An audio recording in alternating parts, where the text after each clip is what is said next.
Obviously, as the longest tenured here, you've been around Ken Danico for a long time. Also, both defensemen. I mean, what has Dano kind of meant to this franchise from your eyes in the time that you've been here? Yeah, you can just tell he lives and breathes it. So it's pretty cool. He's very passionate about Devils hockey, and he was a Devil for life, and one of the hardest working, kind of most known players of all time in this organization. So it's pretty cool to be able to celebrate a guy like that. And just sort of, does he ever come into the room? Does he talk to you? Like, what is sort of his attitude around the new generation of guys? Every once in a while he'll stop in, say hi, and he's not afraid to talk, as we all know. He's full of knowledge. He's full of stories and all sorts of different stuff, and he's always wanting to talk hockey, and anything he can do to help or encourage is always great for us young guys. And I say that in the fact that Dano was here a long time ago, so he's been through it and he's won some cups and everything. So the guy's got his number in the rafters for a reason. So it's pretty cool, and it's always nice when he's passionate about the game, and he's been on the broadcast team for a while as well. Can you sort of wrap your head around the fact that he's been with the franchise for 40 years?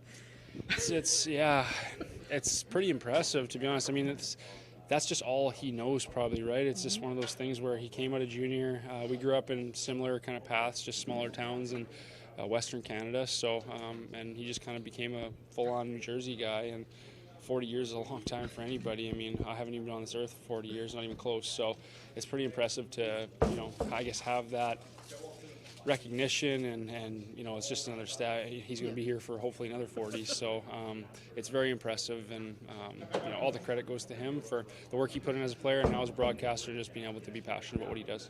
What do you think yesterday's victory for you guys, the way it happened, says about what this group is currently building?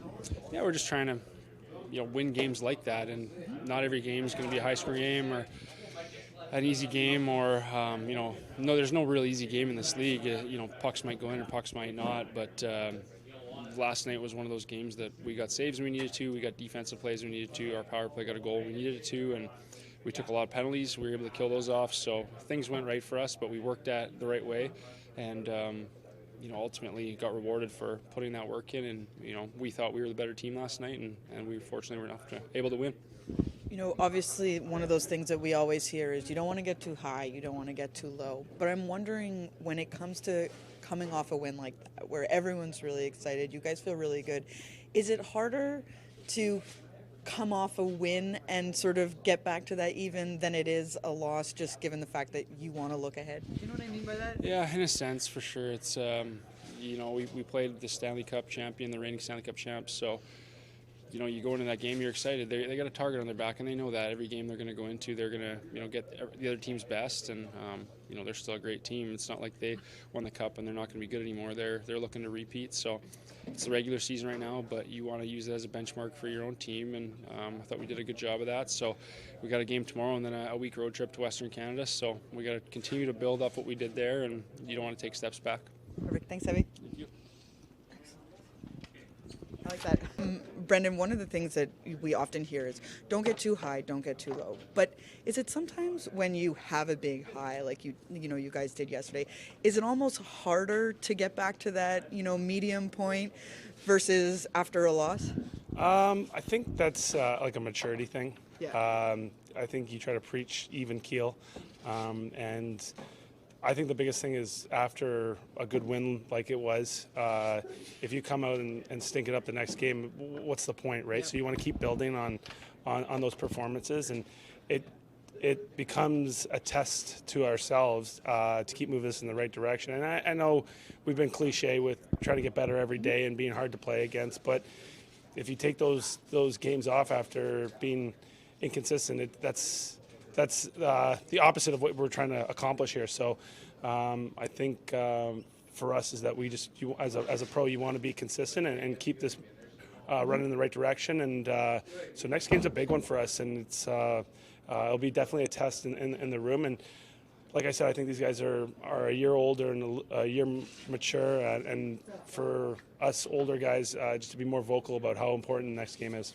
Are you impressed with, some of these young guys? Yes, they've been in the league a long time, but the maturity that they possess? Yeah, for sure. I mean, it's easy to point a guy like Nico, Yeah. and what he does for this club, and he's striving to become that complete captain, and that's just one guy, but there's several.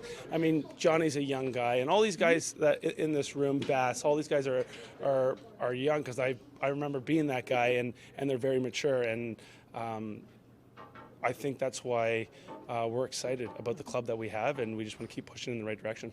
I remember a couple of weeks ago you said, just wait, we're getting our groove, we're figuring things out. Do you feel that you're now kind of in that zone, I guess? Yeah, it makes me laugh, because in my mind I think of like Aaron Rodgers, just like relax, and it's going to work its way out, and nothing is built right away, so you have to kind of keep getting better and find out who we are, and that's a big thing. So I think we're getting there, but I think still the sky's the limit with this club. So we want to keep doing what we've been preaching, be hard to play against, and hopefully the points will lie where they are. Thanks, Brendan. Yeah, thank you.